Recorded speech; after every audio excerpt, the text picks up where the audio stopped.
I decided to surprise my wife at work. The security guard stopped me from entreing. When I said, "I'm here to see Mrs. Davis, the company's CEO. I'm her husband." He smiled.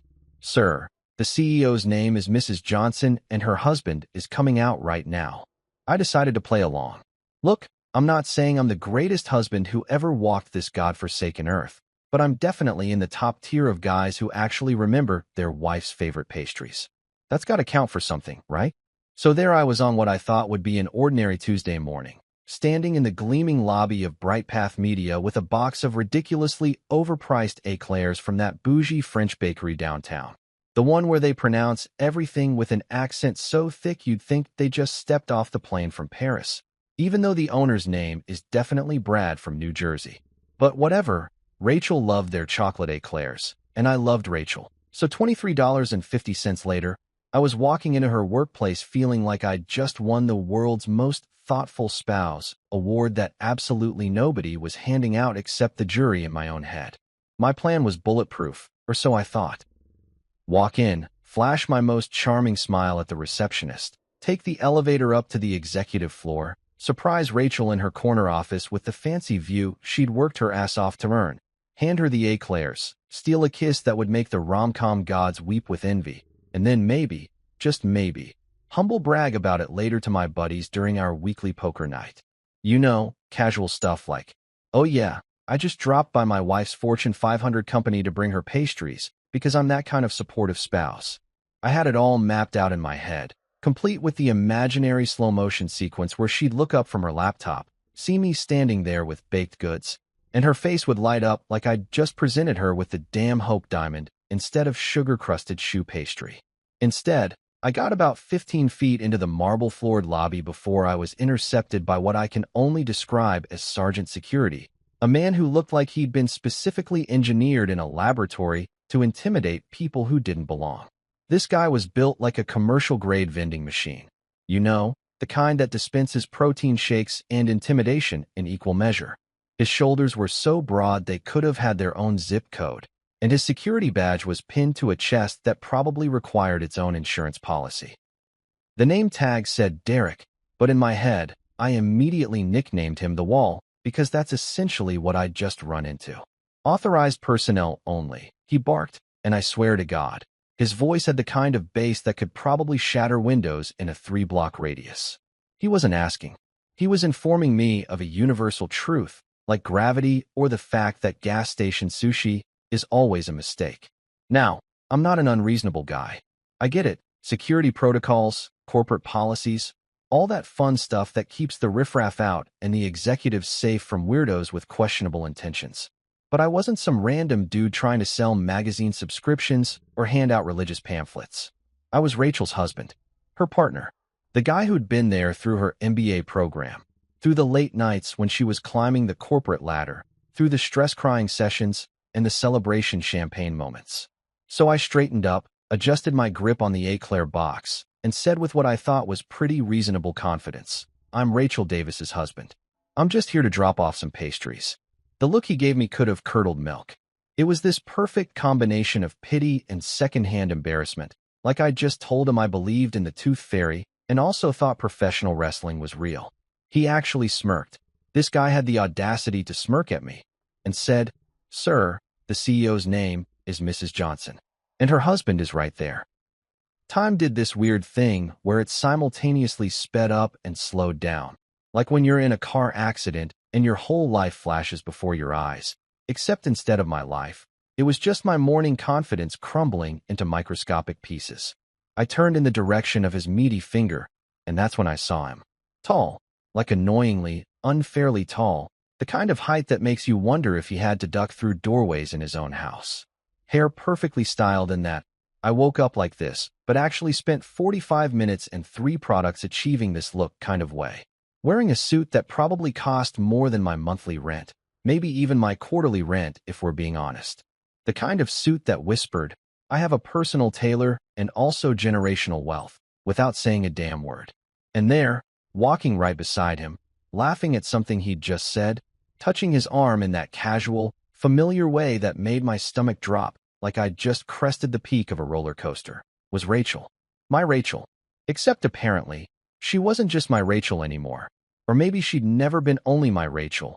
Or maybe I'd suddenly fallen into an alternate dimension where everything I knew was wrong and nothing made sense, and also, I was clearly having a stroke because this couldn't be real.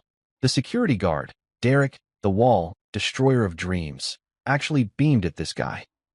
Full-on smiled like they were buddies, like this dude probably brought him coffee sometimes or remembered his birthday. See? That's Mr. Johnson. Nice guy. Always carries her bag.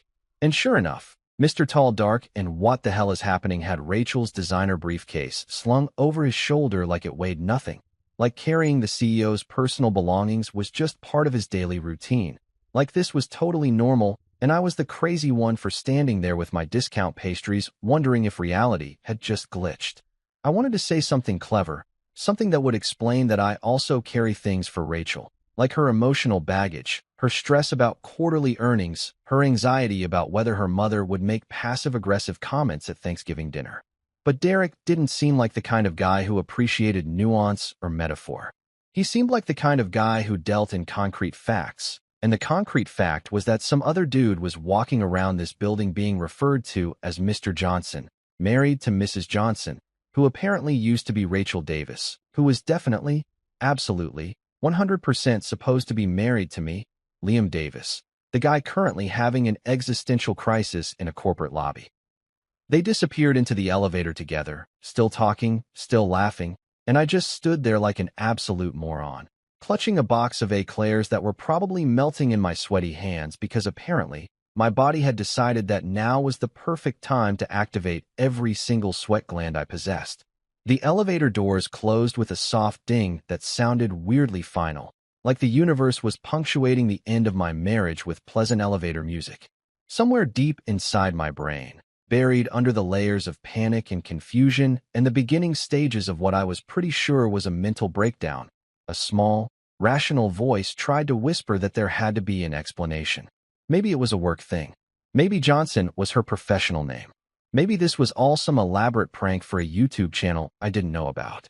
But that rational voice was immediately drowned out by the much louder, much more dramatic voice that was currently screaming that Rachel had clearly upgraded me like I was an outdated iPhone model.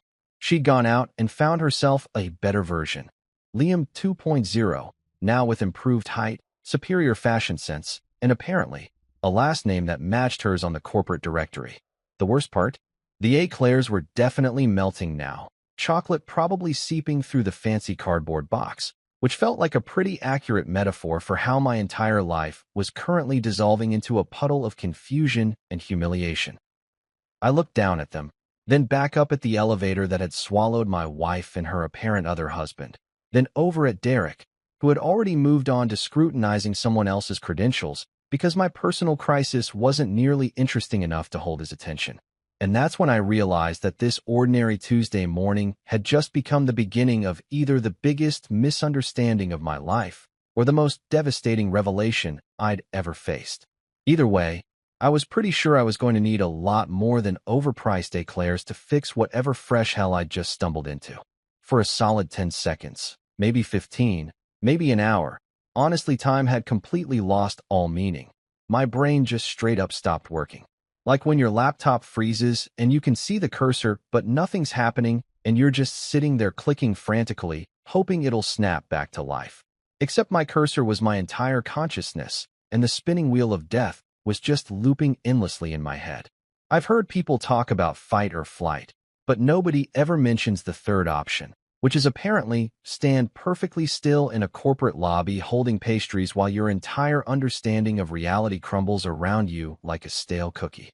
Rachel, my wife of 5 years. 5 years of shared Netflix passwords, joint tax returns, arguments about whose turn it was to take out the trash, inside jokes that nobody else found funny, that embarrassing matching couple's Halloween costume from 2 years ago that we both swore we'd never speak of again, was walking beside a guy who looked like he'd been photoshopped into real life.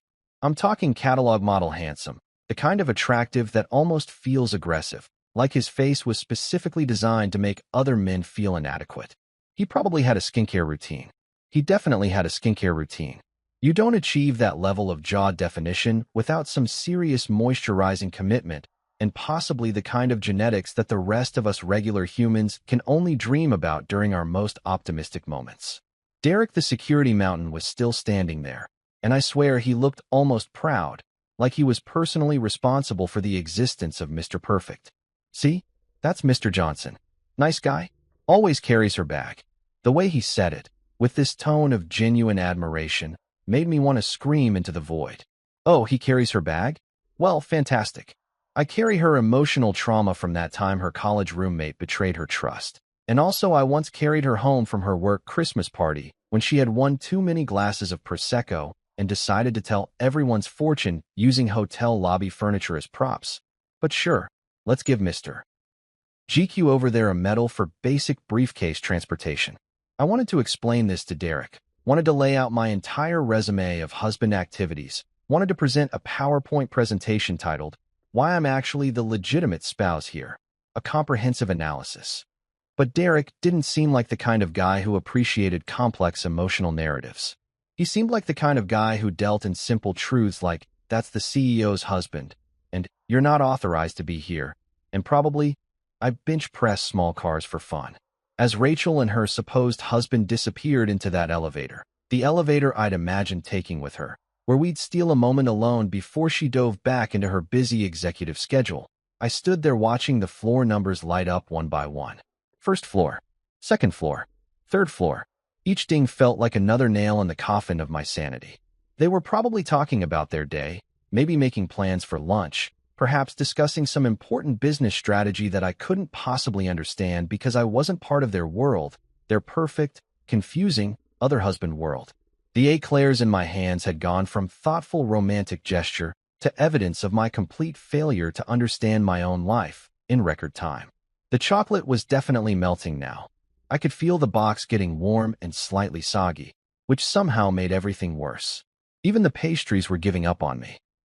The French bakery guy with the fake accent had probably cursed these eclairs specifically, whispered some Parisian hex that ensured they'd be present for maximum humiliation. These will be parfait for when your wife's secret other husband appears, han. Somewhere deep inside, buried under approximately 17 layers of panic, confusion, and the beginning stages of what my therapist would probably call catastrophic thinking, a rational voice tried to make itself heard. It was saying reasonable things like, there's obviously an explanation for this, and maybe it's a work situation, and perhaps you should calmly ask Rachel about this instead of jumping to conclusions. That voice sounded suspiciously like my mother, who was always annoyingly level-headed during crises and had once told me during a college breakup that I had a flair for the dramatic that could power a small theater production. Unfortunately, that rational voice was immediately overshadowed by the much louder, much more convincing voice that was currently broadcasting at maximum volume inside my skull. This voice was saying things like, she replaced you with a firmware update, and you're the outdated model, and did you really think cargo shorts and dad jokes were going to cut it forever? This voice sounded like every insecurity I'd ever had, now validated and given physical form in the shape of a 6-foot-something Adonis who probably had a gym membership he actually used instead of just paying for it monthly while promising himself he'd start going next week. I looked down at myself, my off-the-rack khakis that I'd bought on sale at Target, my button-up shirt that was wrinkled because I'd forgotten to move it from the washer to the dryer last night and had to give it the emergency, fluff it in the dryer for 10 minutes, and hope for the best treatment this morning. My shoes that were comfortable, but definitely not fashionable. Then I mentally compared this to Mr. Johnson's ensemble, which probably cost more than my car and had definitely never seen the inside of a Target or emergency dryer fluff cycle. The lobby around me continued its normal Tuesday morning rhythm. People swiping badges, walking purposefully toward elevators, carrying coffee cups, and looking important. Nobody else seemed to notice that my entire existence had just been called into question. The receptionist was answering phones. A delivery guy was dropping off packages. Somewhere, a printer was probably jamming, and Susan from accounting was probably complaining about it in a group chat. Life was just continuing like normal, completely indifferent to the fact that I'd just discovered my wife might have a whole separate husband situation going on. I thought about our morning. Rachel had kissed me goodbye, same as always. She'd stolen a sip of my coffee, same as always. She'd complained about a meeting she wasn't looking forward to, same as always. She'd been wearing her wedding ring. Our wedding ring. The one I'd saved up for 3 months to buy. The one she'd cried over when I proposed in that definitely not fancy restaurant where the waiter had accidentally spilled water on us during what was supposed to be the most romantic moment of my life. Had she taken it off in the car? Did she have 2 rings? Was I living in some kind of weird polygamy situation except nobody had bothered to inform me about it? The more I stood there, the more questions piled up in my brain like a particularly aggressive game of Tetris where all the pieces were shaped like anxiety and none of them fit together properly. How long had this been going on? Was this why she'd been coming home late so many nights, claiming it was just work? Was Mr. Perfect the reason she'd suddenly become interested in that expensive gym downtown? Did they have inside jokes? Did he know about her weird obsession with true crime podcasts? Did he know that she sang off-key in the shower and that she couldn't cook rice without burning it and that she had an irrational fear of birds that she refused to admit was irrational? Derek was staring at me now, probably wondering if he needed to escort me out or possibly call for backup, because the guy with the melting eclairs was clearly having some kind of episode in the middle of the lobby.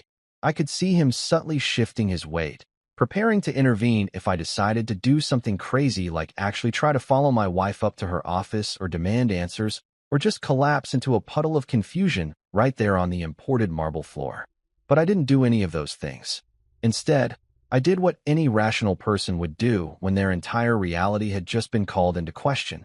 I turned around and walked out of that building with as much dignity as a man carrying melting pastries and a shattered ego could possibly muster, which is to say, not very much dignity at all.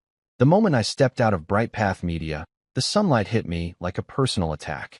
It was one of those aggressively cheerful days where the weather seemed completely oblivious to the fact that people's lives were falling apart. Birds chirping like they were auditioning for a Disney movie, the sky so blue it looked fake, a slight breeze that under normal circumstances I would have called pleasant, but now just felt like nature mocking me.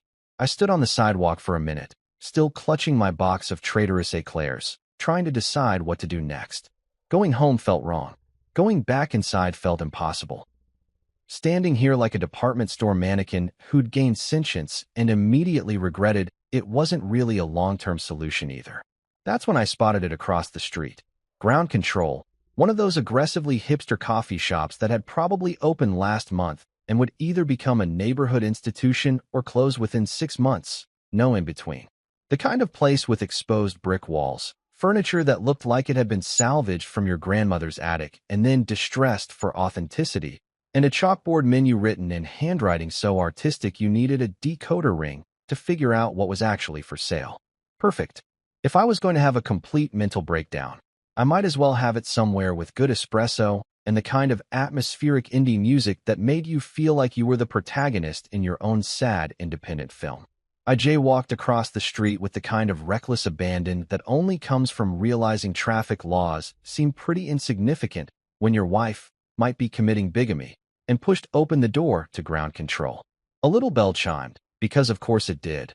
This place was committed to every single coffee shop cliché, and I was immediately hit with the smell of freshly ground coffee beans, and what I'm pretty sure was either patchouli incense or the natural musk of people who'd replaced deodorant with positive energy. The place was decorated in early hipster eclectic.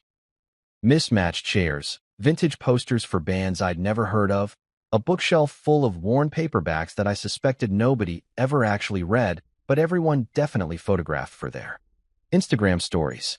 Behind the counter stood a guy who looked like he'd been assembled from a Pinterest board titled Urban Lumberjack Meets Philosophy Major. Man bun secured with what appeared to be a pencil or possibly a chopstick. I couldn't tell, and honestly didn't care enough to investigate further. Beard that had definitely been trimmed and shaped with more care than I'd ever given any aspect of my physical appearance. Wearing a flannel shirt in weather that absolutely did not require flannel, and I could see at least 3 tattoos peeking out from under his rolled-up sleeves, all of them probably deeply meaningful symbols that he'd explained to dozens of Tinder dates. "Welcome to Ground Control," he said in that particular tone that baristas in places like this always used, somehow both friendly and slightly judgmental, like they were happy to serve you, but also quietly evaluating your entire life based on your coffee order. "What can I craft for you today?" Craft. He said craft. Like coffee was an artisanal experience and not just a desperate attempt to inject caffeine directly into my bloodstream, so I could continue functioning as a semi-coherent human being. I'll take the darkest roast you have, I said, and I could hear the exhaustion in my own voice. I sounded like I'd been awake for 72 hours straight, which wasn't true, but emotionally I'd definitely lived through at least 3 lifetimes in the past 20 minutes. Man Bun squinted at me with this expression of deep concern that seemed wildly disproportionate to a simple coffee order. How dark are we talking? Like, I had a rough morning dark, or I'm questioning the fundamental nature of existence dark? Midlife crisis dark? I replied, which wasn't even inaccurate. I was 33, which wasn't technically midlife unless I was planning to die at 66, but emotionally, I'd just aged about 15 years in a corporate lobby, so I figured it counted. He nodded slowly, like I'd just shared something profound, and turned to his elaborate coffee setup that looked more complicated than the dashboard of a spaceship.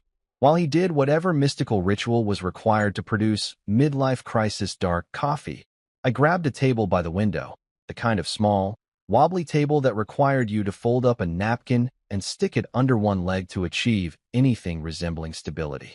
I set down my box of now definitely ruined eclairs and positioned myself where I had a perfect view of Bright Path Media's entrance across the street. This was insane. I knew this was insane. I was literally staking out my wife's workplace like some kind of discount private investigator, except I didn't have a trench coat or a camera with a telephoto lens or any idea what I was doing. What was I expecting to see? Rachel and Mr. Perfect emerging holding hands? Maybe they'd have matching his and hers coffee mugs?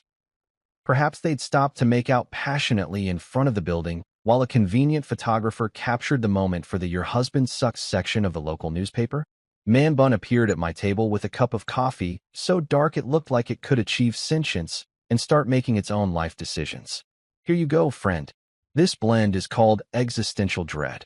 It's a customer favorite among the emotionally compromised. I couldn't tell if he was serious or if this was some kind of elaborate bit, but honestly, at this point, a coffee called Existential Dread felt perfectly appropriate for my current situation. I took a sip. It tasted like someone had distilled pure bitterness and then added a hint of regret and possibly some notes of, why did I think surprising my wife at work was a good idea? It was perfect. For the next hour, I sat there, watching the entrance of Bright Path Media like it held the secrets to the universe. People came and went, men in suits, women in power clothes, a delivery guy with approximately 17 packages, someone walking a dog that was definitely too fancy to be a regular working-class dog. But no Rachel, no Mr. Perfect, no answers to any of the 4 million questions currently staging a riot in my brain. The logical part of me knew I should probably just go home, wait for Rachel to get off work, and have an actual adult conversation about what I'd seen. Maybe there was a perfectly reasonable explanation. Maybe Mr.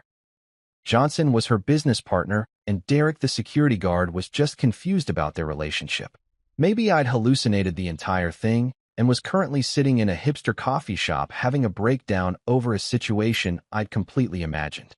But the other part of me, the part that was currently running the show and making all the decisions, was convinced that sitting in this window and surveilling my wife's workplace was absolutely the most rational course of action. This part of me had apparently decided that I was now a detective, and this case needed solving, and the fact that I had 0 detective skills and was probably violating several stalking laws was completely irrelevant. I was halfway through my second cup of Existential Dread and seriously considering ordering something called a quarter-life crisis cappuccino when I saw them. Rachel and Mr. Perfect emerging from the building together, walking toward the parking garage. She was laughing at something he said, that genuine laugh she usually reserved for actually funny things, not the polite corporate laugh she used during business meetings. He was carrying her briefcase again, plus what looked like his own bag, and somehow making it look effortless instead of like a pack mule situation. They disappeared into the parking garage, and I made a decision that would have made my therapist schedule an emergency session. I pulled out my phone, opened the first rideshare app one could find, and requested a car. When the driver's profile appeared, Victor, 4.8 stars, drove a Toyota Camry that had seen better days. I started composing the message that would either lead to answers or get me permanently banned from all transportation services.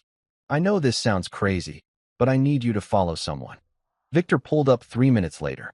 He was exactly what I expected from a 4.8-star rating, middle-aged, wearing a tracksuit that had definitely been stylish in another decade, with an expression that suggested he'd seen everything and was surprised by nothing.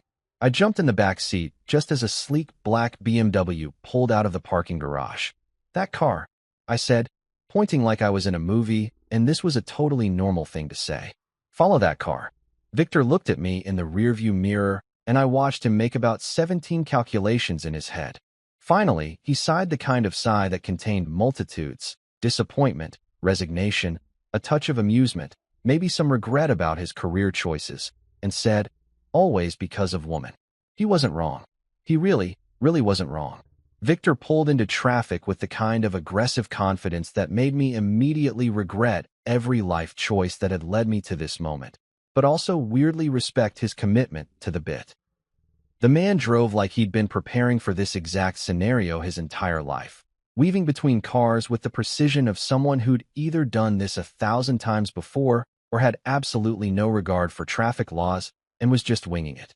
I was genuinely 50-50 on which option was more likely, and honestly, given my current mental state, I wasn't sure I cared about the distinction. "You want I should stay close or keep distance?" Victor asked, his accent thick enough that I had to run his words through a mental translator before they made complete sense. He was watching the BMW, Rachel's BMW, a car I'd sat in literally hundreds of times, a car we'd test-driven together when she got her promotion, a car where we'd had countless conversations and arguments and moments, like it was the only vehicle on the road that mattered. "Close enough to see where they go, but not so close that they notice us," I said, which I realized immediately made me sound like I was auditioning for a role in a straight-to-streaming thriller that nobody asked for. "Is that possible?"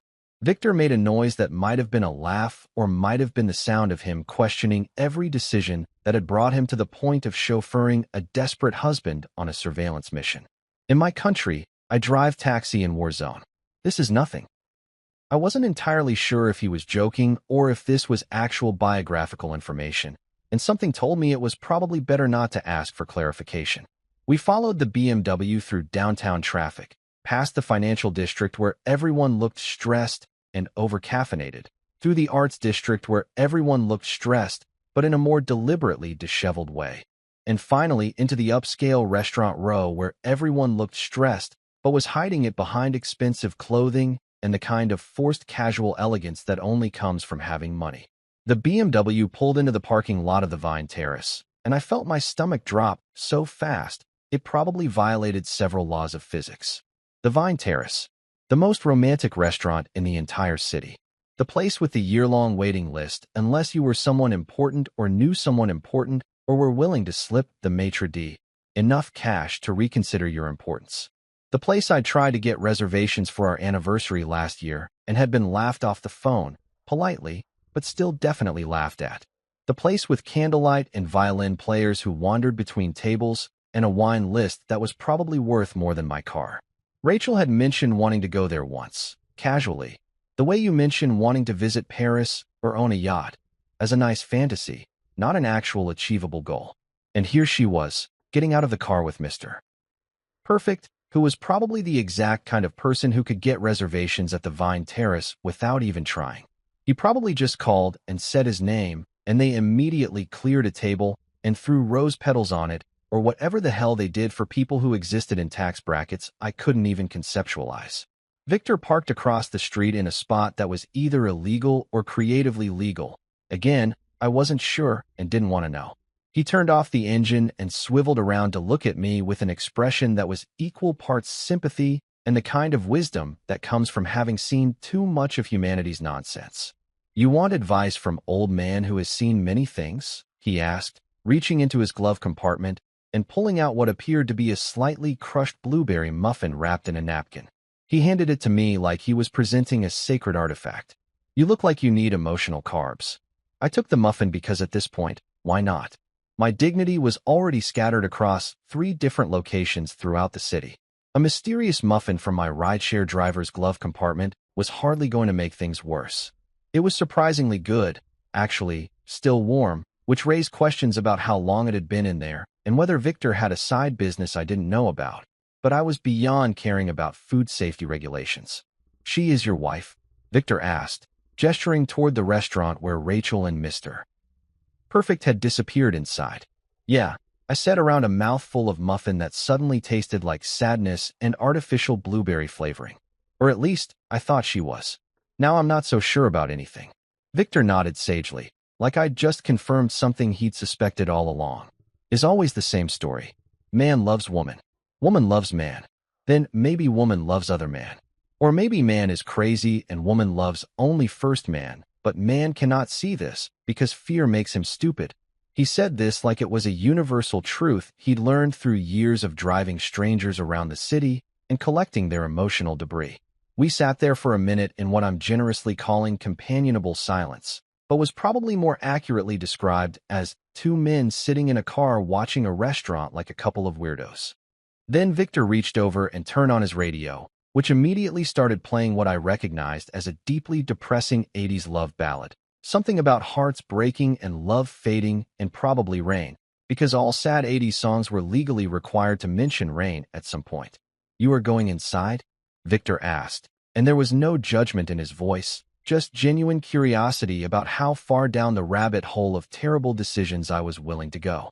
"I'm going to look in the window," I said, which sounded only marginally less unhinged than, "I'm going inside to confront them." I pulled out my phone, making sure it was on silent, checking that the camera was working, transforming myself in real time into exactly the kind of person I would have judged harshly if I'd seen them in a crime documentary. I crossed the street with the purposeful stride of someone who definitely belonged in this upscale neighborhood and wasn't at all here to spy on his potentially bigamist wife. The Vine Terrace had these massive floor-to-ceiling windows that were probably meant to showcase the elegant dining experience to passersby and convince them to make a reservation. But right now were serving as the perfect surveillance opportunity for a man having a complete psychological break. I positioned myself behind a decorative planter that was home to some kind of ornamental shrub that probably cost more than my monthly grocery budget, and peered through the window. And there they were, at a table that was absolutely the best table in the restaurant, perfectly positioned near the window for the view, but with enough ambient lighting to create that soft, romantic glow that made everyone look like they were in a perfume commercial. Rachel was laughing again, that same genuine laugh, her head tilted back slightly in the way she did when something was actually funny and not just polite conversation amusing. She reached across the table and touched Mr. Perfect's arm. Not a brief, casual touch, but a lingering one, the kind of touch that suggested familiarity and comfort, and the sort of intimacy that made my chest feel like someone had reached in and squeezed my lungs directly. Then, because apparently the universe had decided I hadn't suffered enough today, she adjusted his tie, just reached over and straightened his collar, fixed his tie, the kind of casual grooming gesture that spoke of countless other times she'd done this, of a routine, of a relationship that had its own established patterns and behaviors. A waiter appeared with what looked like pasta, fancy pasta, the kind that probably had a name I couldn't pronounce and cost $40 for a portion that wouldn't fill up a reasonably hungry hamster. And then, I swear to God, I watched this happen in real time and my brain just started screaming. Rachel twirled some pasta on her fork and fed it to him. Actually fed him. Across the table. The fork went from her hand to his mouth like this was a totally normal thing they did, like they were in a relationship montage from a romantic comedy. Except this wasn't a movie, and I wasn't the romantic lead. I was the obstacle that the audience was supposed to forget about by the third act. My hands were shaking as I pulled out my phone and started recording through the window. Some distant, rational part of my brain was screaming that this was insane, that I was being a lunatic, that there were probably laws against this kind of behavior, that I was one step away from becoming a cautionary tale they discuss in therapy sessions and true crime podcasts. But the louder part, the part currently running the show, was convinced that I needed evidence, that I needed proof, that I needed to document this moment because otherwise, I'd convince myself later that I'd imagined it or exaggerated it or misunderstood what I was seeing. I filmed them laughing together, feeding each other pasta like they were in a goddamn Lady and the Tramp remake, sharing a bottle of wine that probably cost more than a car payment, existing in this perfect little bubble of romantic dinner ambience while I stood outside in the bushes having a mental breakdown and recording it all on my phone like the world's saddest documentary filmmaker. She fed him pasta? I whispered to myself, because apparently I needed to narrate my own trauma to make it feel real. She fed him pasta. I repeated it like a mantra, like if I said it enough times it would start making sense or stop hurting or transform into something I could actually process. Somewhere in America, probably everywhere in America, honestly. Every therapist simultaneously sighed without knowing why, feeling a disturbance in the force that indicated someone, somewhere, was making choices that would require years of professional help to unpack. I stumbled back to Victor's car, my phone full of footage that I absolutely should delete, but knew I wouldn't, my heart doing that thing where it beats too fast and too hard like it's trying to escape my chest and run away to a place where wives don't have secret other husbands and romantic gestures don't backfire spectacularly. Victor took one look at my face and said, level 10 betrayal. She fed him pasta? I said, because apparently that was the detail my brain had latched onto as the most significant element of this entire disaster. Victor nodded gravely, starting the engine. Pasta is very intimate food. Is worse than kiss, maybe. We drove back toward my house in silence, except for the radio playing an endless stream of sad 80s love songs that felt personally targeted, and the sound of my blueberry muffin crumbling in my lap, like a perfect metaphor for my self-esteem, my marriage, and my ability to make rational decisions. I got home around 3 in the afternoon, which was objectively still early enough in the day to do something productive or reasonable or adult-like. But instead I went straight to my laptop with the kind of focused determination usually reserved for people working on actual important projects, not full-scale invasions of their wife's privacy. The house felt different somehow, quieter, emptier, like all the furniture knew what I'd witnessed and was judging me for it. Even our cat, Mr. Whiskers, a name Rachel had chosen despite my protests that it was the most generic cat name in existence, looked at me with what I interpreted as deep disappointment before sauntering off to nap somewhere that wasn't near me. I set up my workspace at the dining room table with my laptop, my phone with the incriminating restaurant footage, a bag of chips I'd grabbed from the pantry because apparently I was stress-eating now, and a determination to go full FBI on this situation. If Rachel was living some kind of double life, I was going to find out everything. Every detail, every connection, every piece of evidence that would either confirm my worst fears or reveal that I'd completely lost my mind and needed immediate psychiatric intervention. First stop. LinkedIn, the social media platform where everyone pretends their job is way more important and fulfilling than it actually is, and where people congratulate each other for things like, excited to announce I'm starting a new position, as if anyone actually cares. I searched Evan Johnson Brightpath Media and immediately found him, because of course people like him had perfectly optimized LinkedIn profiles that probably showed up first in every search algorithm known to humanity. And there he was, in a professional headshot that looked like it had been taken by a photographer who specialized in making already attractive people look even more attractive. Evan Johnson, Chief Operating Officer at Brightpath Media. Harvard MBA, because of course he had a Harvard MBA, because apparently this man had collected every possible advantage the universe could bestow on a human being. His summary was full of corporate buzzwords that made my eyes glaze over. Passionate about leveraging synergistic opportunities to drive transformative growth in the digital media landscape. What did that even mean? I'd read it 3 times and still couldn't tell you what this man actually did all day besides apparently steal other people's wives and look good doing it. I scrolled through his experience section, which read like a highlight reel of someone who'd never failed at anything in their entire life. Stanford undergrad, Goldman Sachs analyst, McKinsey consultant. Every company name was more impressive than the last, every position title more important sounding. The man had delivered stakeholder value and spearheaded strategic initiatives and optimized operational efficiencies his way through a career that made my own resume look like I'd been aggressively underachieving since birth. His skills section included things like strategic planning, business development, leadership, and, I'm not making this up, synergy. Someone had actually listed synergy as a skill, and 47 people had endorsed him for it. 47 people thought this man was good at synergy. I didn't even fully know what synergy meant in a business context, but apparently Evan Johnson had mastered it, and people were willing to publicly vouch for his synergy abilities. Then I moved to his posts, because nothing reveals a person's true character like their LinkedIn thought leadership content. Every post was some variation of corporate wisdom that sounded profound but meant absolutely nothing.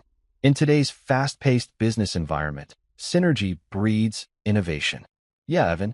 Well, synergy also apparently breeds the theft of other people's spouses, but you didn't include that in your inspirational post, did you? The key to success is empowering your team to think outside the box. Cool. Was Rachel part of your team? Was the box you were thinking outside of called traditional marriage? I read every single one of his posts, and each one made me irrationally angry. People in the comments were constantly praising him. Great insight, Evan. So true. Thanks for sharing.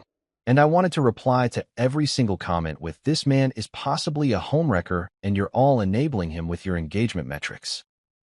Next, I switched to Instagram, because if LinkedIn is where people pretend to be professional, Instagram is where they pretend to have interesting lives.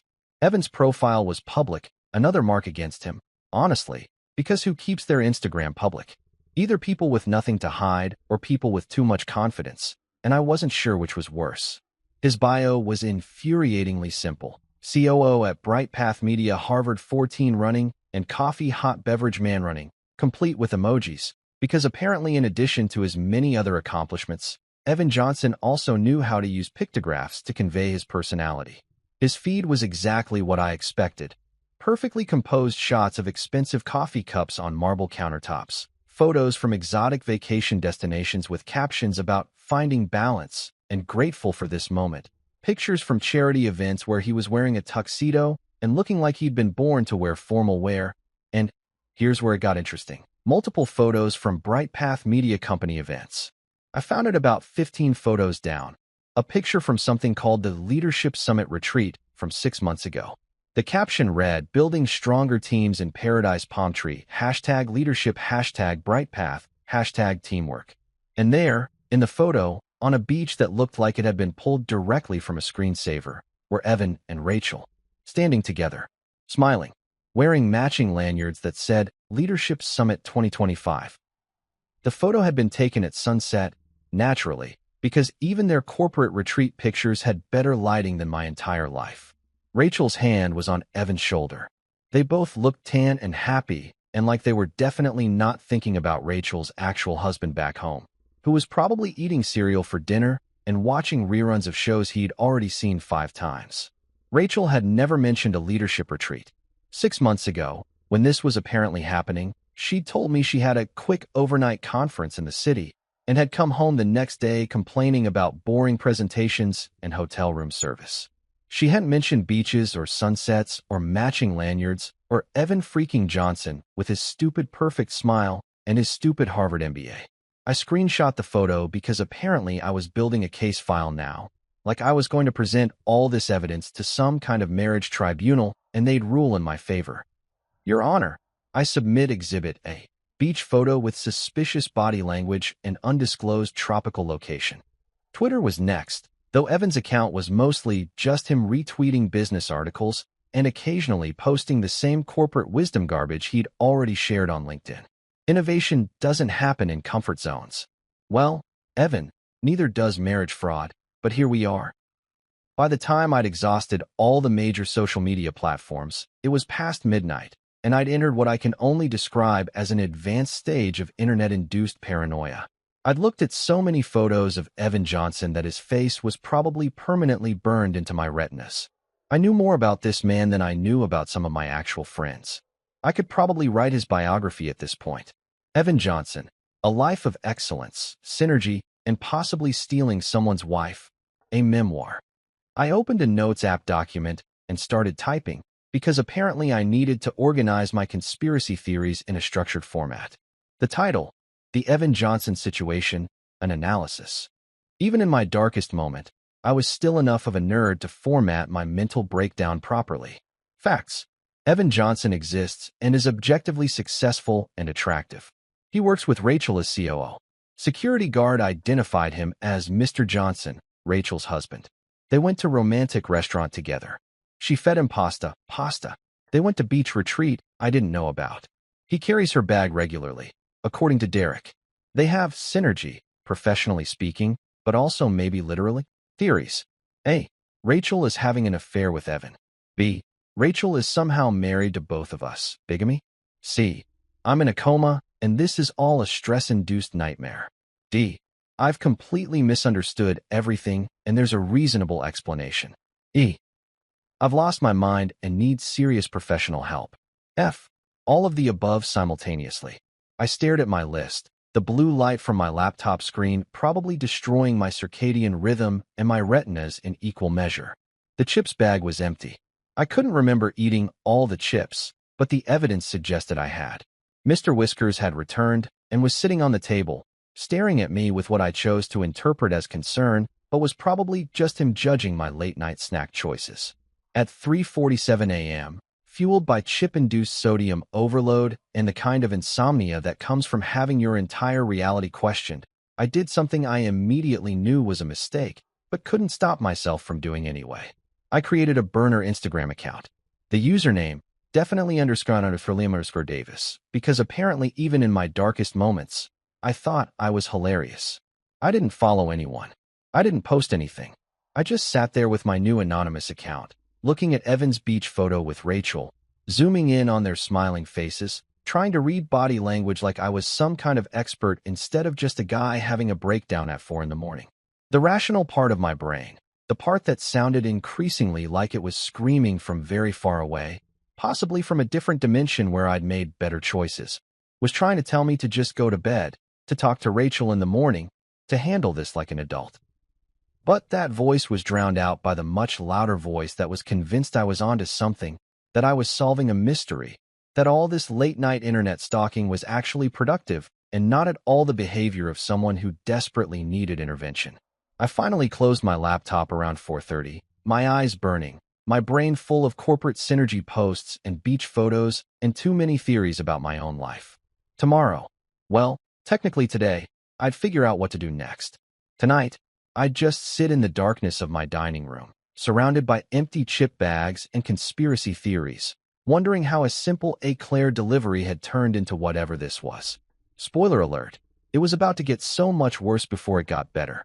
I woke up on the couch at around 10 in the morning with a crick in my neck that felt like someone had tried to fold me into an origami crane and given up halfway through. Chip crumbs embedded in my shirt, and Mr. Whiskers sitting on my chest staring at me like he was contemplating whether I'd wake up or if he should start planning how to eat me and make it look like an accident. My laptop was still open on the coffee table, displaying Evan Johnson's LinkedIn profile because apparently I'd fallen asleep mid-stalking session, which was definitely a new low even for me. My phone had about 14% battery left and approximately 47 browser tabs open, each one a different deep dive into the life and times of the man who may or may not have stolen my wife. Rachel had already left for work, obviously, because it was Tuesday and she was the CEO of a major company and couldn't exactly call in sick with my husband is having a paranoid episode. There was a note on the kitchen counter in her handwriting. Didn't want to wake you. You looked exhausted. Love you. R, with a little heart drawn next to her initial, which would have been cute and touching under normal circumstances, but now just felt like evidence of something, though I wasn't sure what. Was this the note of a loving wife or the guilt-driven message of a woman living a double life? See, this is what happens when you spend all night on the internet convincing yourself you're married to a criminal mastermind. Suddenly, even heart doodles become suspicious. I made coffee that tasted like despair and regret, possibly because I forgot to actually put coffee grounds in the machine and just brewed hot water, but my brain was too fried to care about the distinction. I sat at the kitchen table, scrolling through my phone, refreshing BrightPath Media's website obsessively like something would suddenly change, like there'd be a press release that said, CEO Rachel Davis announces she's been living a lie, or COO Evan Johnson revealed to be homewrecker. Company stocks plummet. That's when I saw it. A banner announcement on the BrightPath homepage, bright and cheerful and mocking me with its professional design. Join us for our annual career fair. Wednesday, November 5th, 10 a.m., 4 p.m. Open to the public. Discover your future at BrightPath Media. There was a stock photo of diverse, attractive people in business casual attire looking enthusiastic about employment opportunities, all of them definitely not having mental breakdowns or suspecting their spouses of bigamy. And just like that, an idea formed in my sleep-deprived, caffeine-deficient brain.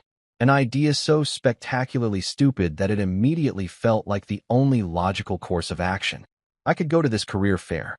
I could infiltrate Bright Path Media legitimately, as a potential job seeker, and gather intelligence from the inside. I could talk to people who worked with Rachel and Evan, casually ask questions, get a feel for their relationship dynamic, and maybe, just maybe, figure out what the hell was actually going on without resorting to more restaurant window surveillance that could potentially get me arrested. It was perfect. It was foolproof. It was absolutely going to blow up in my face. But at this point, what did I have to lose besides the remaining shreds of my dignity and possibly my marriage? I spent the next 24 hours preparing for my undercover mission like I was auditioning for a role in a spy movie written by someone who'd never actually seen a spy movie. I pressed my wedding suit, the same one I'd worn when I'd attempted the eclair delivery that had started this whole mess, because apparently I owned exactly one suit, and it was now cursed to only appear during the worst moments of my life. I printed out copies of my resume, which I hadn't updated in 3 years, and which now looked painfully inadequate compared to Evan Johnson's LinkedIn profile that I'd apparently memorized against my will. I practiced looking interested in career opportunities in the bathroom mirror, which mostly just made me look constipated and suspicious. Wednesday morning, I arrived at Bright Path Media at 10:15 a.m., fashionably late enough to avoid looking desperate, but early enough to have plenty of time to execute my completely reasonable and not at all unhinged plan. The lobby had been transformed into Career Fair Central, booths set up for different departments, recruiters with name tags and fake enthusiastic smiles, tables full of branded pins and stress balls and other corporate swag that people would take home and immediately lose in their junk drawers. Derek the security mountain was there, of course, because the universe loved irony. But this time, instead of stopping me, he just handed me a visitor badge and a tote bag with the Bright Path logo on it, which felt like a small victory until I remembered that this was all an elaborate ruse to spy on my own wife, and I probably needed therapy more than I needed a branded tote bag. I wandered through the booths, trying to look casual and job-seeking rather than desperate husband on a reconnaissance mission. The marketing department had a whole setup with a photo booth and a green screen. The tech division was showing off some kind of app one didn't understand. The HR booth had a bowl of fun-sized candy bars that I definitely took 3 of when I thought no one was looking, because if I was going to have a mental breakdown, I might as well have chocolate. And then I saw her, Maya Cho, Rachel's executive assistant. I'd met her exactly twice, once at a company holiday party where I'd had too much wine and tried to explain cryptocurrency to anyone who would listen, and once when I'd picked Rachel up from work and Maya had been leaving at the same time. She was in her late 20s, terrifyingly organized based on the one glimpse I'd gotten of her desk, and had the kind of efficient energy that suggested she could plan a corporate takeover before lunch and still have time to answer emails. She was manning, or womaning, I guess, a booth for the executive office, and she had that professional smile that people in corporate jobs develop over time, the one that says, "I'm friendly but also could destroy you with bureaucracy if necessary." This was it. This was my chance. I could casually strike up a conversation, mention Rachel in a totally normal way, and then subtly guide the discussion toward whether her boss was conducting some kind of elaborate romantic fraud. I approached the booth with what I hoped looked like genuine interest in career opportunities and not barely contained panic. "Hi, I'm interested in learning more about executive office opportunities," I said, which was technically true if you counted opportunities to figure out if my wife is married to someone else as a category of employment. Maya's professional smile widened. "Of course, we're always looking for talented people. Are you interested in administrative roles or more strategic positions?" She was good at this, making everyone feel like their interest was valid and important, even when they were clearly an interloper with suspicious intentions. "Strategic, I think," I said, because I'd already committed to this bit and couldn't back out now. "I've heard amazing things about the leadership team here, especially Rachel Davis and Evan Johnson. They seem like incredible leaders to work with." I said it casually, like I was just name-dropping executives I'd read about online and not fishing for information about whether one of them was secretly married to me and the other one was secretly married to the first one, creating some kind of confusing marriage triangle that defied both logic and possibly several laws. Maya's face lit up the way people's faces do when you mention something they're genuinely enthusiastic about. Oh my God, yes. Rachel and Evan are incredible. They're like the dream team of executives. They finish each other's sentences. They have this totally intuitive working relationship. They're basically work soulmates. Work soulmates. She said work soulmates. My actual soul, if I still had one after the past few days, left my body and probably went to go live somewhere else. Anywhere else. Maybe in Victor's taxi where at least there were muffins and sad music and some semblance of understanding about human suffering. That's great. I managed to say, my voice sounding like it was coming from very far away, possibly from the dimension where my rational brain had escaped to. So they're close. Inseparable, Maya said, and I swear she had no idea she was currently destroying me with every word. They're always together. Meetings, lunch, business trips. Rachel says Evan is the best partner she's ever had in business. Partner. Best partner. The words echoed in my head like someone was playing them on repeat through a stadium speaker system. I was supposed to be her partner. I was her actual legal partner. We had signed papers. We had a marriage license somewhere in our filing cabinet between the car insurance documents and the warranty for the dishwasher that had broken 6 months ago. I must have looked strange, probably pale, definitely sweaty, absolutely on the verge of some kind of episode, because Maya's professional smile shifted into something more concerned. Are you okay? You look like you might need to sit down. I'm fine. I lied, which was becoming my default response to everything lately. Just, it's warm in here. And that's when I heard it. That voice. The one I'd know anywhere. The one that usually meant comfort and home and safety, but now meant, oh God, oh God, oh God, I'm about to be caught. Liam. I turned, and there was Rachel, standing about 10 feet away with an expression that cycled through confusion, surprise, and what I'm pretty sure was the dawning realization that her husband had completely lost his mind. She was wearing her Navy power suit, the one she saved for important meetings, and she looked every inch the CEO, poised, professional, and absolutely not prepared to deal with whatever this situation was about to become. Maya looked between us, her professional smile faltering as she clearly tried to process why this random career fair attendee knew the CEO's first name. Oh, do you two know each other? He's my husband, Rachel said, and I watched Maya's face go through about 17 different expressions in 2 seconds flat as she reassembled her entire understanding of the past 5 minutes. Rachel led me out of the conference room and down the hallway with the kind of purposeful determination that suggested she'd already planned this intervention and was just waiting for the right moment to execute it. I followed behind her like a man walking toward his own execution, except instead of a firing squad, I was apparently about to meet the man I'd spent the last 72 hours convinced was my wife's secret husband. My palms were sweating.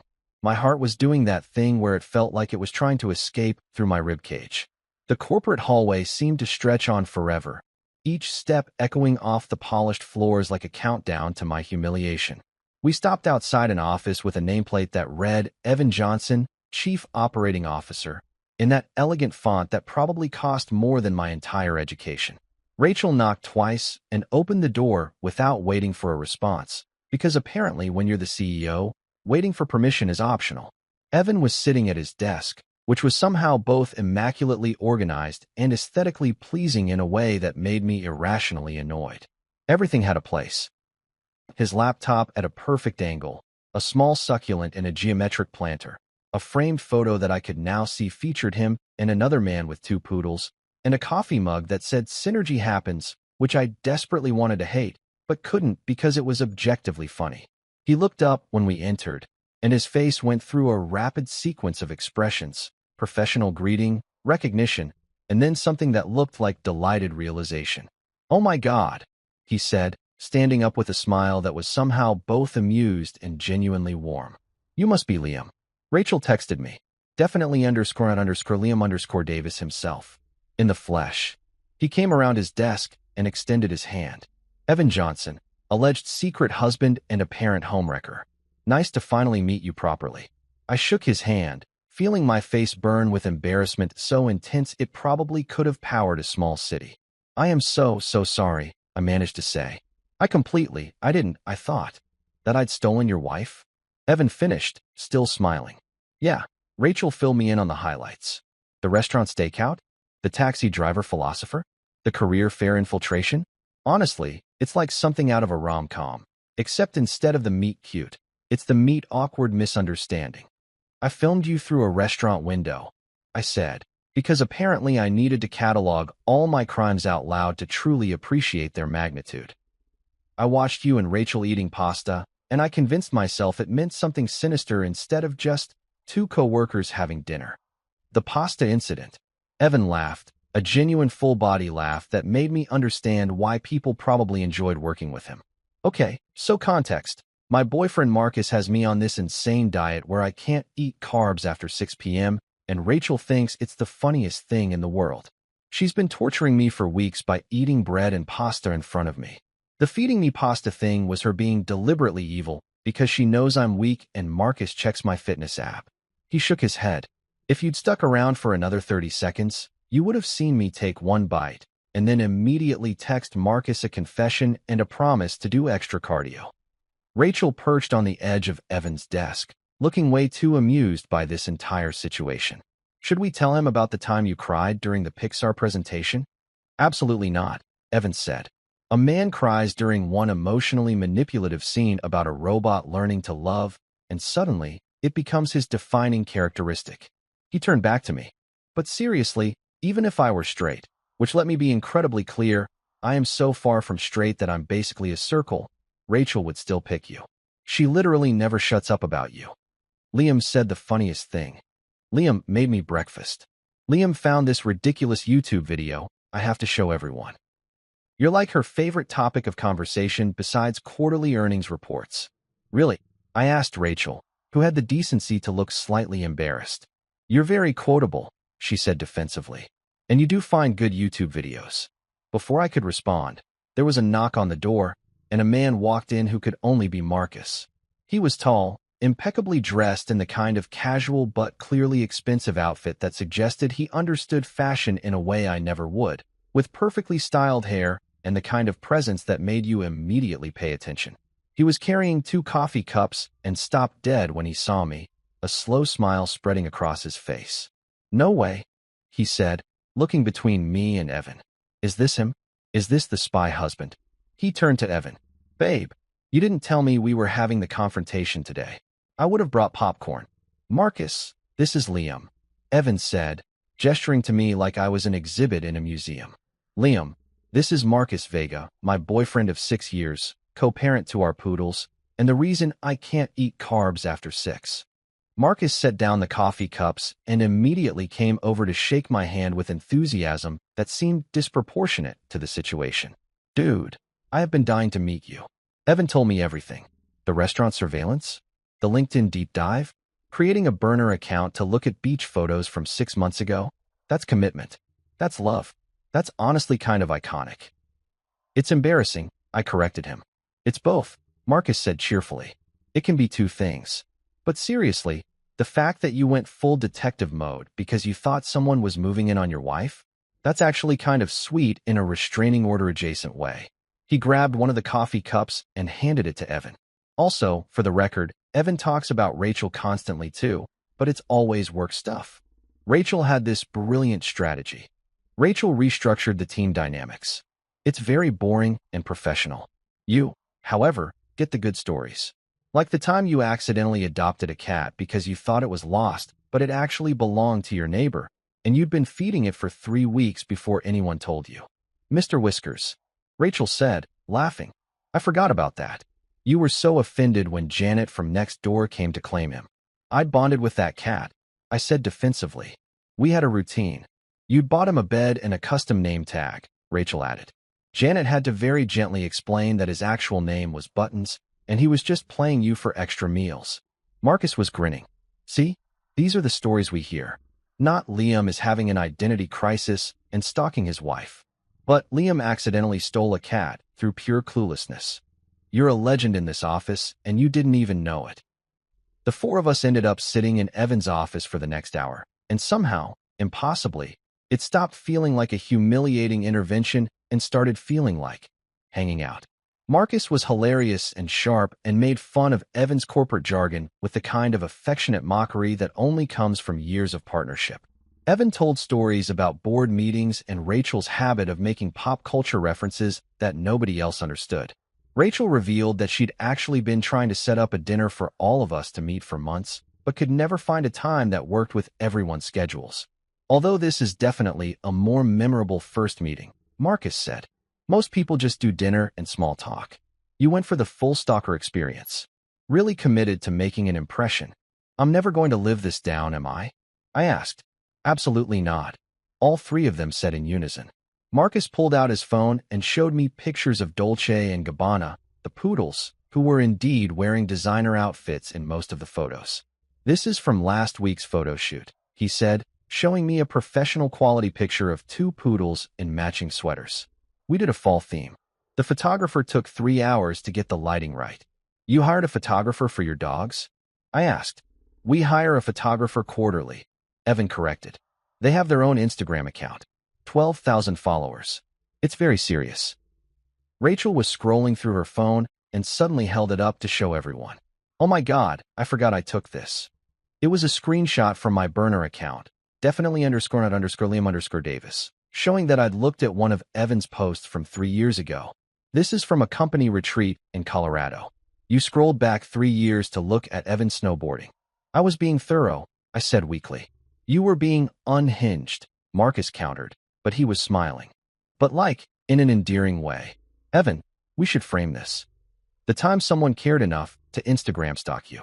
I get Instagram stalked regularly, Evan protested. Occupational hazard of being devastatingly attractive and professionally successful. And humble, Marcus added. Don't forget humble. By the time we left Evan's office, I felt like I'd been through some kind of bizarre bonding experience that I hadn't known I needed. Marcus had somehow gotten my number and added me to a group chat with him, Evan, and Rachel called the Johnson-Davis Alliance. I tried to protest the name, but was outvoted 3-1. Evan had shown me his calendar and pointed out all the events that Rachel had declined on both their behalves because she was protecting our work-life balance, which apparently included monthly team dinners and quarterly company parties. You should come to the next one, Evan said as we walked back toward the elevators. Bring your spy equipment. Maybe a disguise. Really lean into the theme. He's never going to let me forget this, I said to Rachel. None of us are, Marcus called from behind us. This is premium embarrassment content. We're going to tell this story at parties for years. Our future children will hear about the time Uncle Liam thought Uncle Evan was stealing Aunt Rachel. We don't have children, Evan pointed out. Future hypothetical children, Marcus clarified. The poodles count as children for now, and they deserve to know this story. As we rode the elevator back down to the lobby, Rachel leaned against me and said quietly, So, on a scale of 1 to 10, how embarrassed are you? 11, I admitted. Maybe 12. Good, she said, but she was smiling. Maybe next time you'll just ask me questions instead of creating elaborate spy scenarios. There's going to be a next time? I asked, horrified. With you? Probably. She kissed my cheek. But that's okay. Life would be boring if you were normal. Victor was waiting outside in his taxi. Rachel had apparently texted him my location because she was concerned about my state of mind, and when I got in, he took one look at my face and said, Is better now? So much better, I said. And so much worse. Both at the same time. He nodded sagely. This is life. Always both. 3 weeks passed, and I'd almost reached the point where I could think about my career fair infiltration without wanting to disappear into the floor out of sheer embarrassment.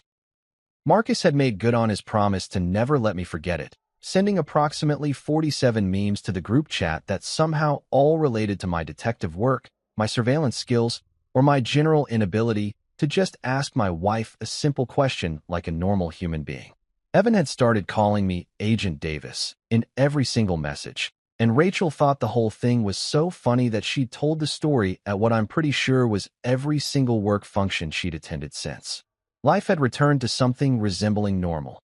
I went back to my freelance consulting work, which was boring but paid the bills. Rachel continued being a CEO, and doing whatever mysterious CEO things involved long meetings and strategic planning. Mr. Whiskers continued his reign of terror over our household, knocking things off counters and judging us silently. The group chat had become a regular part of my day, which was weird because 3 weeks ago, I'd been convinced Evan was my mortal enemy, and now he was sending me pictures of Dolce and Gabbana wearing Halloween costumes and asking my opinion on whether Sherlock Bones was too on the nose for a poodle detective outfit. It was a random Thursday morning when Rachel came into the kitchen holding an envelope with the kind of expression that meant something was about to happen. I'd learned to read her faces over 5 years of marriage. This was her, "I have news, and I'm not sure how you're going to react" face, which could mean anything from, "I bought an expensive piece of furniture without consulting you," to "My mother is coming to visit for a week." "What did you do?" I asked, looking up from my cereal, which I'd been eating while scrolling through my phone and reading an article about cryptocurrency that I still didn't understand despite reading it 3 times. "Why do you assume I did something?" she asked, but she was smiling that smile that meant I was absolutely right to be suspicious. "Because you have your I have news face on, and that face has a 70-30 split between good news and terrifying news, and I can never tell which one it's going to be until you start talking." She sat down across from me and slid the envelope over. It was fancy, heavy cardstock, my name written in actual calligraphy like someone had commissioned a professional to make me feel important. "Open it," she said. I opened it carefully, because the envelope was too nice to just rip into like I usually did with mail, and pulled out what appeared to be an invitation. Heavy cardstock, embossed lettering, the works. I read it once, then twice, because the first time I was sure I'd misread something fundamental.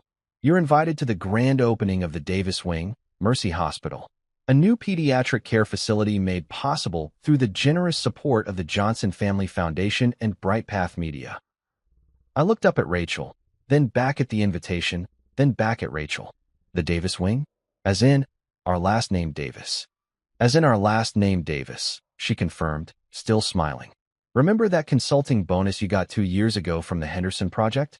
The big one that you said we should do something meaningful with instead of just putting it all in savings." I did remember. It had been the biggest payday of my freelance career. $30,000 for 3 months of work that had nearly killed me, but had apparently impressed the client enough to recommend me to half their network. Rachel and I had talked about what to do with it over multiple dinners, throwing around ideas ranging from practical, retirement fund, house down payment, to absurd, buying a boat neither of us knew how to operate, adopting 17 dogs, taking a trip to Japan, and only eating at places featured in anime. "You said you wanted to do something that mattered," Rachel continued. "Something that would help people. So I talked to Evan about the Johnson Family Foundation. It's his family's charity. They fund medical facilities and research, and we match your contribution with company funds. It took 2 years of planning and construction, but it's finally done. A whole pediatric wing. 20 beds, state-of-the-art equipment, family rooms so parents can stay with their kids. And they named it after us." I stared at the invitation, feeling something massive and overwhelming building in my chest. "We funded a hospital wing." "Technically, you funded part of a hospital wing. The foundation and Bright Path covered the majority, but your contribution was the catalyst that got it started."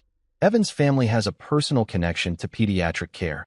His sister Victoria's son Theo had cancer when he was 6. He's fine now, in remission for 3 years, but the experience made the family want to do something to help other families going through the same thing. She reached across the table and took my hand. "The grand opening is Saturday. There's going to be a ceremony, some speeches, a tour of the facility. And they want you there. Both of us, obviously, but specifically you, because apparently you're a major donor now." "I'm a major donor," I repeated, testing out the words. They felt foreign, like a suit that didn't quite fit. I wasn't a major donor. I was a guy who ate cereal for breakfast and had once spent an entire weekend convinced his wife was committing bigamy. Major donors were other people, rich people, important people, people who definitely didn't create burner Instagram accounts to stalk their wife's coworkers. "You're a major donor," Rachel confirmed. "And before you spiral into some self-deprecating speech about how you don't deserve recognition, let me stop you. You do. You earned that money working your ass off, and you chose to use it to help kids. That matters. You matter. And I'm really, really proud of you."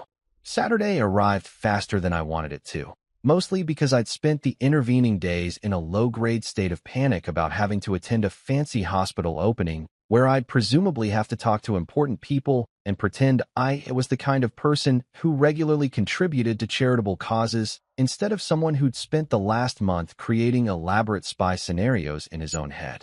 I'd bought a new suit for the occasion, Rachel insisted, saying my wedding suit had been through enough trauma and deserved retirement. And I'd practiced looking humble and gracious in the mirror, which mostly just made me look constipated and weird. The hospital was in the newer part of the city, all glass and steel and modern architecture that looked nothing like the hospitals I remembered from my childhood, which had been beige and depressing and smelled like industrial cleaner and despair. We arrived 15 minutes early because Rachel was pathologically punctual and immediately ran into Evan and Marcus in the lobby, both of them dressed in sharp suits that made my new suit feel like it had been purchased at a discount warehouse, which it definitely had been. Agent Davis, Evan called out, because apparently that nickname was never going away. Ready for your big debut as a philanthropist? I'm ready to stand in the back and let other people take credit, I said honestly.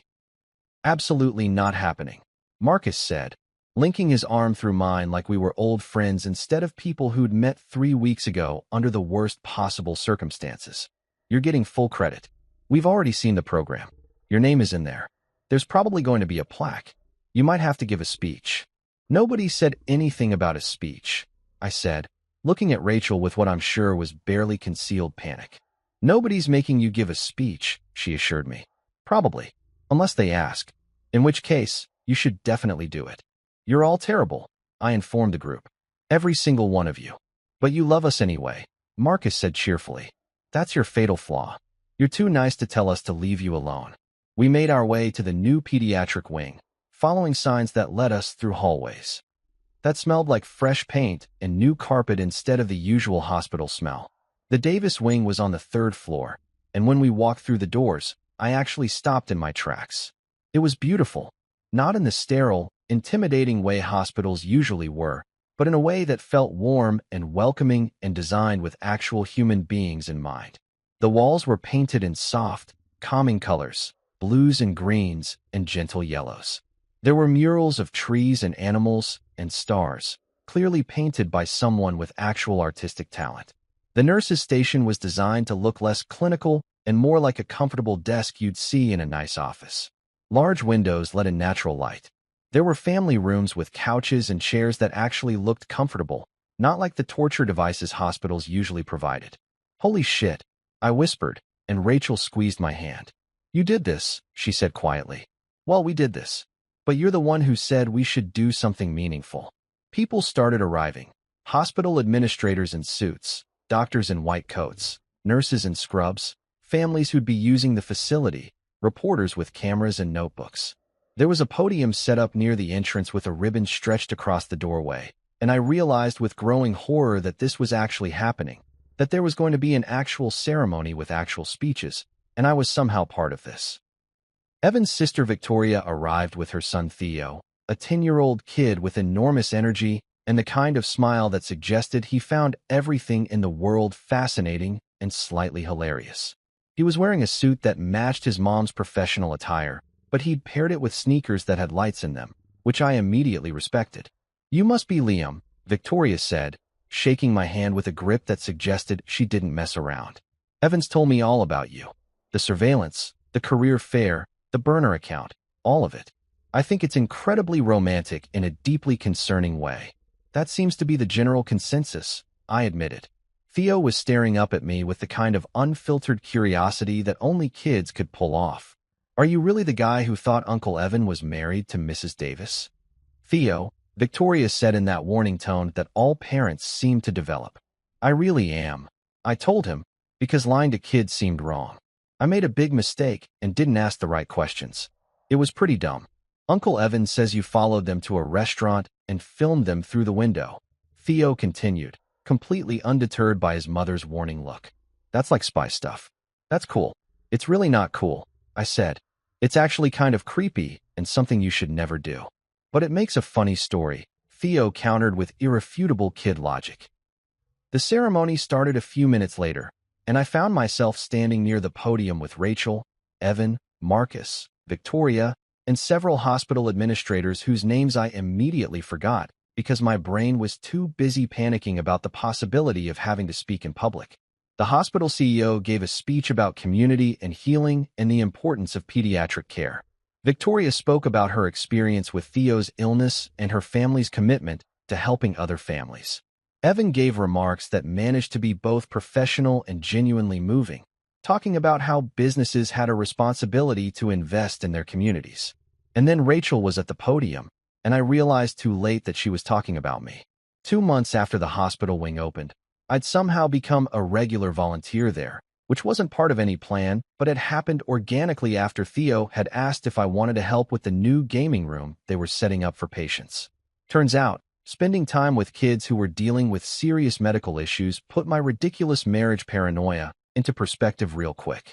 The kids called me Mr. Pajama Guy because I'd made the catastrophic mistake of showing up one Saturday in my most comfortable pants, which happened to be covered in tiny cartoon tacos, and Theo had announced to the entire ward that I dressed like someone's fun uncle. The nickname stuck, and now parents would actually request the Pajama Guy when their kids needed distraction during difficult procedures.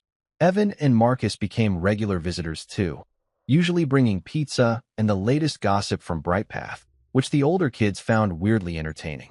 Maya started volunteering on weekends, mostly to mock my terrible origami folding skills and remind everyone about the career fair incident, which had apparently become legendary office lore. Even Derek the security guard showed up one day, looking sheepish and uncomfortable in civilian clothes. His daughter Emma was a patient, and he'd finally connected the dots that the crazy husband with eclairs was now the pajama guy his daughter wouldn't stop talking about. Sorry about the whole. He gestured vaguely. Mistaken identity thing. Sorry about the whole stalking situation, I replied. We called it even. The Davis wing became this weird intersection of my old chaos and new purpose. Every volunteer shift reminded me that getting mistaken for a stranger's husband had somehow led me here. To sick kids who needed distraction, to families who needed support, to a community I didn't know I was missing.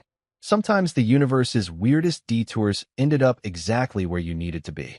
6 months after what Rachel now called the great husband confusion of 2025, life had settled into something better than normal.